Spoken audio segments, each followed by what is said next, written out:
Hey everyone, Viker77 here. Today I want to show you how you can make your own Death Watch army from some very cheap figures and a little bit of Sculpey.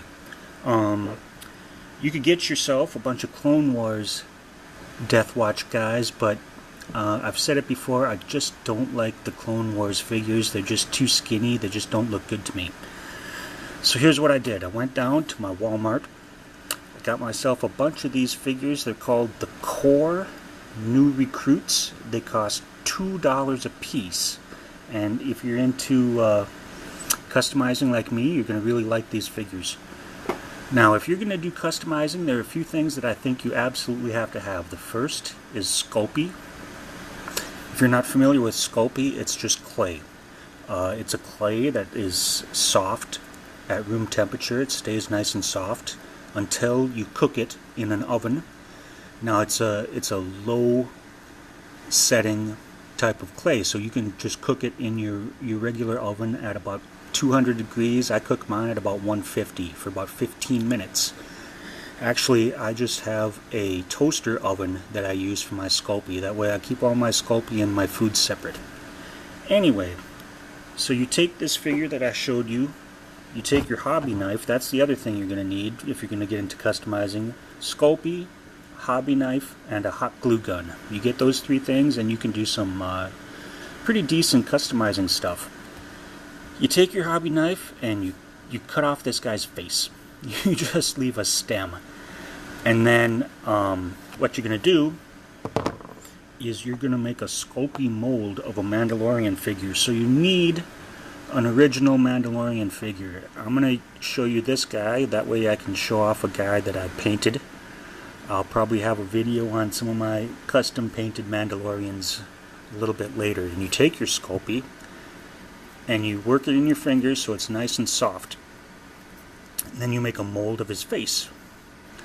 You stick it over his face. Now the more you work the Sculpey, the softer it's going to be. So now when I put it on his face, it's going to be pretty soft.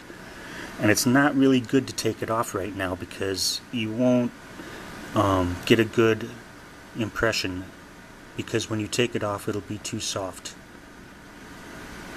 So I let it sit for about 10 to 30 minutes and then I take it off. I can try it now and see what happens, but it's going to stretch because it's too soft. But there you can see I got a halfway decent image, even just letting it sit for a few seconds. So you pop that in your oven and you cook it. In the end, what you're going to get is a nice hard mold of a Mandalorian face. Do the same for the back of the head. And now you've got your mold that you can use to make your brand new Mandalorian head to put over the stem here. Now what I've done is take the Sculpey, make it nice and soft,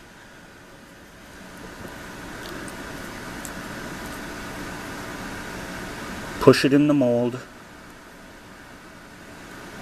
It's probably more important that you let it sit for 10 to 15 to 30 minutes at this stage, because if you pull it out now, it's going to warp because it's too soft. Let's try it now just to see how it looks.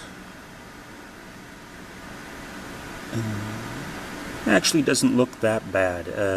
I got a little mess there because I didn't push it in hard enough probably. It might take a little bit of practice, but once you get good at it, you can Sculpey yourself molds of all kinds of heads, and you can just replicate heads and stick them on figures. It's really cheap, it's really cool, and it's kind of fun to do.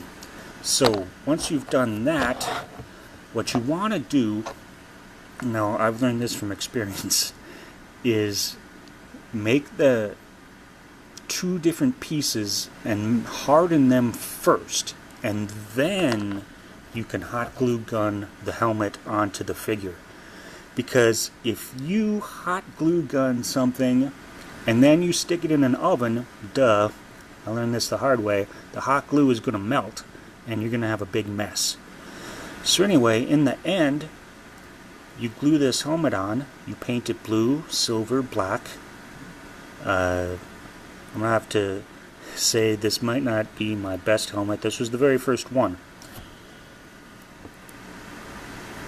Here's a helmet that I haven't painted yet, and here's my whole little army.